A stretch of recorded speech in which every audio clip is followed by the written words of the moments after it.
大家好，欢迎来到 Mandarin Corner 的播客节目，我是艾琳。在节目开始之前，我想先请大家想象一下这个画面。在一个人来人往的街道上，一位老人突然摔倒在地。我想在许多国家，人们都会下意识地冲上前去帮忙把他扶起来。但在中国，许多人可能都会选择袖手旁观，甚至关于该不该扶这个问题都引发了巨大的社会争议。那么为什么中国社会会是这样子的呢？为什么中国人会那么的冷漠呢？今天我们再次邀请到嘉宾 JJ 来跟我们一起探讨这个现象以及它背后的原因。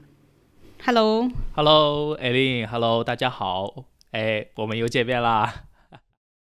关于我开头提到的这个现象呢，可能很多外国的观众都不了解，因为毕竟还是比较有中国特色的啊。那能不能请你先给大家先介绍一下呢？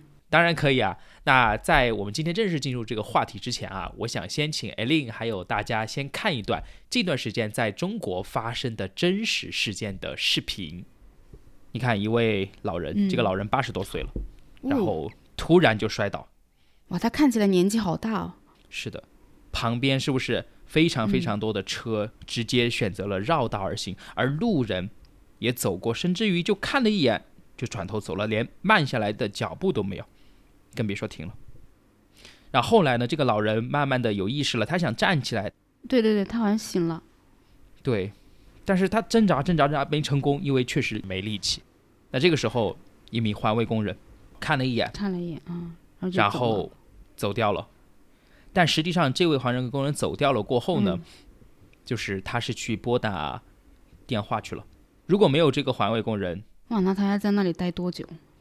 是啊，为什么那么多人经过都不去帮一下？就打个电话也行啊。他们连慢下来的脚步都没有，可能司机师傅也是开着车停了一下，然后就绕道走开了。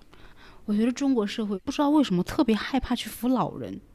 除了不扶老人，如果摔倒的是一位年轻人，你觉得大家会不会去帮忙？我说实话，我现在对大家没有信心。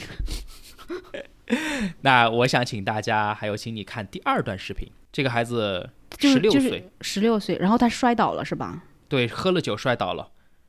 然后他摔倒的时候，你可以看到那个时间是早上的7点54分。然后第一个陌生人路过看了一眼，8点10分的时候，然后走了。几分钟过后，有一个人直接跨过去。然后在8点半的时候，又有第3个人路过了，经过跨过，直到10点34分，一个外卖小哥经过，意识到男孩可能有生命危险，才打电话报了警。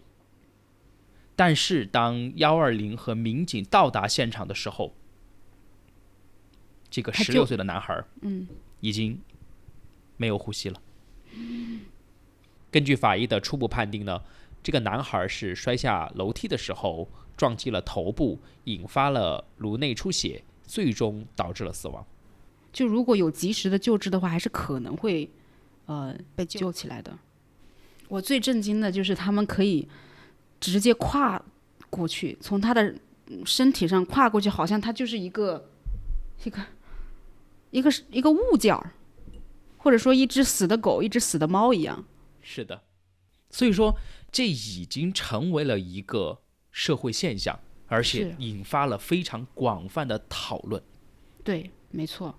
其实关于这个现象哈，很久之前有发生一个可能比你刚刚给我看的那2段视频还要令人震惊的事件，就是发生在广东佛山的小月月事件。这个我想你肯定听说过，我想基本上中国人应该都知道。对，我记得当时这个事情发生在2011年，在广东的佛山。然后这个小女孩的名字呢叫做小月月，她只有2岁。是被第一辆车撞倒过后呢，前轮压过过后，后轮又继续碾压了。然后在后续的这个监控视频里面，长达7分多钟的时间里面，出现的18个路人，没有任何的人去帮忙，然后在这7分钟的时间里面，经过了第2辆车的碾压，那最后呢，一名拾荒阿姨江小月也抱到了路边，最终才获救。就为什么大家对于一个这么小的小 baby 也可以这么冷漠？你知道让人就是心寒的是什么吗？就是时至今日到今天，这个视频在网络上还在流传。然后在这个视频的下面，还有一群网友是这样说的：多一事不如少一事，我是不会帮的，因为不是我孩子。那我想反问这位网友，假如你的孩子也被车撞了，也出现了什么样的意外，你不希望旁边的人去伸出援手吗？你希望大家路过的这么多人都冷漠的对待吗？是吧？无法理解。你知道这个女孩后续怎么样了吗？据说是死了，是吗？对。所以说看完这些视频过后，大家是不是觉得中国人都冷漠的很可怕？但你知道最可怕的事情是什么？就是除了视频中出现的这些成年人，中国的下一代的孩子们、学生也是出奇的冷漠。是吗？小孩也这样吗？来，我们看一段最近的视频合集。第一个事情发生在湖北武汉开学典礼里面。这一个学生摔倒了，就是晕倒了，应该是太热了吧。好，第二个视频发生在上海，大家全部张望他，然后没管。哇哦。好，然后看第三个发生在浙江的事情。你看，一个小女孩在教室里面倒了，旁边的女孩看了看，依旧没有任何的反应，甚至于这2个小男孩从旁边走过，嘻嘻哈哈的，都没有任何的反应。天哪，他们还在照样做自己的事情。你们有没有发现，就是这些视频里面表现出了那种孩子的木讷？哪怕你可以大声的说，老师某某某同学怎么样了？对，就是看，木讷的看过去，看完了过后，再木讷的看回来。你知道我想起来了，我前段时间就是大概在2个月前，我在微博上看到了一个视频，是一个老太太在电梯里边摔倒了，然后她就坐在那里，可能起不来，她就苦苦的哀求那个电梯外面的2个男子，就是说你把我扶起来吧，我求求你了。然后那2个男的呢，就是站在旁边看着，他们虽然没有扶，但他们也去就是打电话叫了那个保安。让我震惊的不是说他们没有帮，让我震惊的是下面的评论，可以说99%都说不敢扶，不要扶。还有我记忆比较深刻的就是有一个母亲评论说，这个视频我给我孩子看了，然后我问他该怎么办，孩子说我转头就走楼梯下去了。然后这个母亲说我很欣慰，也就是说他也是这样教育自己的孩子的。所以一点都不奇怪为什么视频中的那些小孩是这样的冷漠，因为他们的父母也是这样教他的。还有一个人也是应该也是一个母亲或者是父亲说不敢扶，而且我也会让我的孩子看这个视频，告诉他也不要扶，如果我老了我倒了不要扶我，我死了活该。好，我相信他老了也不会有人扶的，放心吧，不会有人扶你的。我想大家看到这里一定会出现很多个疑问，为什么中国人是这样子的？为什么不敢帮？其实关于这个问题啊，原因有很多。今天我们从3个最主要的方面来展开讨论。第一个呢，就是信任危机。其实在中国呀，人们是不那么愿意去相信陌生人的，对陌生人的防备心也是非常强的。那你觉得中国社会为什么会有信任危机？人们为什么会对陌生人防备心这么强呢？其实这个问题哈，在类似的视频下面，大家都会把这个事情引向一个人或者是一个事件，也就是2006年发生的彭宇案。当时有一位叫做彭宇的男生，然后呢在路上扶起了跌倒的徐老太，但是现场是没有监控视频的，然后彭宇呢就把徐老太送去了医院。徐老太在就医过发现她的一个就是医药费，对，医药费很高，就是比较高。然后他在他儿子的帮助下，把彭宇就告上了法庭，要赔钱，就说是他撞倒的。对，说是他撞倒的。这个事件的争议点在于法官的判决，是不是？哎，对，说出了那句惊世骇俗的至理名言：如果你没撞人，那你为什么要服？对呀，所以大家都不服了呀，就。而且他据说最后还被判了败诉，还赔了徐老太很多钱。对，是的。这个事情你知道吗？我是有去了解一下的。他有很多疑点。彭宇把这个老太太扶起来之后，旁边是有另外一个人来帮忙，然后打了电话给老太太的儿子的。儿子过来之后呢，没有任何的争议，他们对彭宇好像还表示了感谢。这个就很奇怪啊！如果当时徐老太就认为是彭宇撞的，他为什么要感谢他呢？这是疑点一。然后第二点呢，就是彭宇最终决定跟着徐老太的儿子一起把老太太送到医院去就医。这个过程当中，老太太的儿子跟彭宇还是非常的和气的，没有任何的这个矛盾。直到他们这个检查结果出来了，发现医药费高的惊人，这个事情才最后就是彭宇被告上了法庭。我其实不太相信那个老太太是彭宇撞的，是因为这两个点。所以这个也是为什么当时很多人都为彭宇打抱不平。然后加上你刚刚说的法官说的那一句名言，就让大家非常的心寒，就觉得做好人都做不得这个社会。是的，法律不保护我的权利，反而还要去帮助这样的一群人，对，去侵害自己的权利，这就是信任体系崩塌的很大一部分的原因。是的，所以就是他那一句话一出来，那你想，我看到一个老人家摔倒了，我还敢扶吗？但是非常有意思的就是，彭宇案一方面让人害怕，而另一方面产生出了一个新的一个人群，甚至于成为一种职业，叫做碰瓷。那为了让大家去了解一下这个东西呢，我想请大家先看一段视频。我去，你看，哇，这也太危险了吧！这种假装被车撞倒，并向司机敲诈勒索的行为，就叫碰瓷儿。你看他自己就倒上来了。哇，不做演员有点浪费人才啊。Hello boy， 他倒下去好慢。哎，来，刚好这是机会，来碰个瓷儿。是的，而且你看还有冲过来然后撞。这叫杀敌1000，自毁800。我只能说，这些人胆子也是够大的，为了钱也是拼了命了。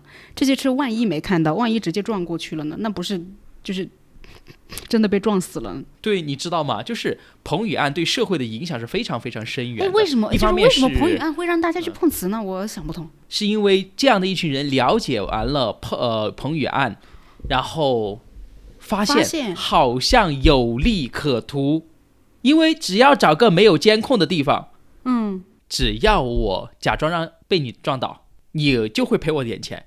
那如果你不想赔，那没关系啊，我可以告你啊。告你过后，法律也支持我，所以说衍生出来了一个这样的一个人群。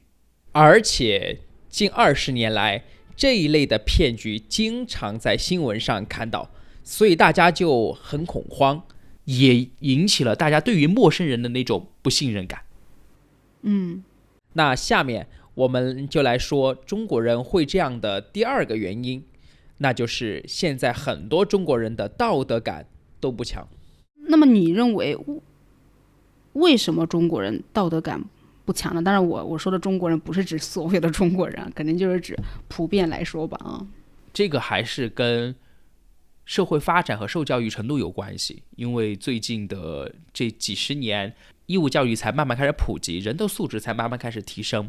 而在这个飞速发展的这个时代社会里面呢，很多人都获取了非常多的财富，但是他的素质和道德是跟不上的。还有一个原因哈，就是因为改革开放40年的时间，让一部分人先富起来了，这一部分先富起来了过后呢，他就可以用金钱去解决很多的问题，然后让普通人看到了，觉得有钱就可以为所欲为，谁有钱谁就有理，谁就说了算。中国在近40年的时间里面，有太多人从普通人变成了中产，甚至于就是高层阶级，就是他们通过金钱去购买到了一些权利也好，社会地位也好，就是他跨越了阶级。但是在很多的国家，他是没有办法用金钱去跨越阶级的。比方说在印度，他是没有办法从一个奴隶跨越成婆罗门的，你有再多钱都不行。但是在中国不一样，只要你有钱了，你就能跨越阶级。对，就是这一系列的原因，让很多人将追求金钱作为自己的人生目标，甚至将其视为人生的终极意义。我有钱了，我就可以为所欲为，我就满足了我人生意义。所以说普通人或者是大多数人都是为了钱而活的。你说的这个让我想到一个事情，就是很好的体现了中国人认为金钱比道德更重要的这个思想。就是一个认识的人吧，也不算是朋友，然后他说他们家爷爷奶奶是卖包子的，然后说包子的肉是那种劣质的肉，他们自己都不吃，别人吃了会怎么样跟我没有关系，我能赚钱就好了。这不是道德的缺失吗？是的。所以说为什么大家不服也可以理解，是因为服人这件事情不仅不能给大家带来任何的利益，反而还有很多很多可能会导致的损失。那这是一件划不来的买卖，我当然不会做了。对，就是当你把金钱放在太高的位置上面，这就是一个很自然而然的，你就会丧失掉一定的道德感，是因为它不在你的优先排列之上。对，没错。我道德能当饭吃吗？对，能当饭吃比较重要。对，是的呀。另外，在中国社会，如果你缺乏道德，你是会被接受或者包容的。就像我们一开始问到大家的那样子，如果有一个老人摔倒了，你会怎么办？在国内，大家是不会鼓励你去帮忙的。就像评论区之前说到那样，一个母亲她会教自己的孩子不要去，是吧？就是这个社会不仅不谴责不服的人，反而还会去鼓励你这种不作为。所以就让那些就是可能道德感本来就比较弱的人，就找到了一个借口，心灵的不是我对借口不想帮，不是我心不好，而是我真的不敢呀，我怕呀。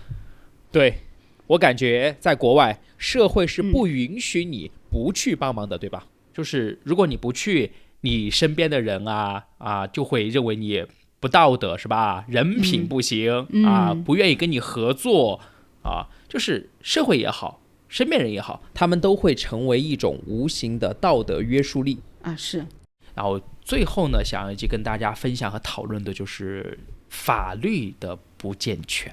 因为在彭宇案出来之前，中国是没有相关的法律的它不像欧美是有撒玛利亚好人法的。撒玛利亚好人法呢，就是一部为自愿救助伤者或病人的人免除责任的法律，让见义勇为者做了事过后呢，没有了后顾之忧，不用担心过失造成的伤亡而被追究责任。对，确实，因为你比如说老人家摔倒了，你去把他扶起来，万一扶的这个过程把他的骨头又弄断了，折了，那这个对这个要找谁的责任？这个也确实是有一点难的。对，没错。我们没有吗？我们没有这个法律吗？我们其实之前一直都没有，直到2014年吧，中国的民法典才修订了相关的法案，就是来自于民法典的184条，紧急救助免责，它也是类似于西方的撒玛利亚好人法。那我有一个疑问，就是这个法律出来之后，是不是大家去帮别人的这个频率更高了？其实不然，它只是一个兜底法律。但我觉得大家还是觉得麻烦。就即使这个事情最终上了法庭，我可能会赢，但我还是觉得上法庭这个事儿本来就很麻烦。是的，没错。甚至于有人拿出这个问题服不服的这个问题去问法律的专家，法律的专家也都摇头，他说他自己也不会去服。你如果说碰到有人摔倒，你会服吗？我说实话，我要反映一下，就是其实我在中国是不敢服的。我在国外的话，如果我身处国外的话，我肯定会义无反顾的去帮忙。我曾经扶过2次骑电动车摔倒的人。你没被讹吗？没有，2次都是在桂林那个大街上，一个是一个中年男子骑电动车摔跤了，不是太严重，但是可能手上摔破了皮，我把他扶起来了，但是他的表情，他没有说谢谢。然后第二个是一个外卖小哥摔了，也是在路上，然后我去帮了他，而且旁边还有一个女孩子也过来一起帮了，但是这个外卖小哥也没有说谢谢。当然我扶他也不是说为了得到他一句感谢，只是这个现象让我觉得有点奇怪。包括我在国外也经常碰到中国同胞，有的时候呢，就比如说他们英语不好嘛，然后我刚好在旁边，我可能就帮忙翻译了一下，他们的表情都是那种好像怕我跟那个卖东西的人一起骗他的感觉。就我现在就是说到这里，我觉得是一个很悲哀的事情，就感觉中国人不仅不敢帮别人，也不敢接受别人的帮忙。是的，所以说大家听完以后，还敢在中国扶人吗？我希望你们还是坚持做自己，而且我觉得如果是外国人扶的话，大概率是不会被讹的，因为语言不通嘛，对吧？对的。其实还有一个可能外国朋友担心的就是，如果你来中国，你摔倒了，中国人敢不敢扶你？我觉得敢。我们真的这种防备心理只是针对中国人，我们不会觉得外国人会知道怎么讹我们，而且你在我们国家你还敢讹我？是的，就是肯定会有人扶你的，因为他们知道你不会讹人的。是的。不过我还是希望未来会改变吧，就是年轻的一代会越来越好。我也希望就是父母在教孩子保护自己的同时，也教给他们一些善心。我们一起期待那一天的到来。好，那今天的播客到这里就结束了。对于我们今天聊的这个现象以及我们所说的这些原因，你们有没有什么看法？可以在评论区跟我们分享。那我们就下期再见。再见，拜拜。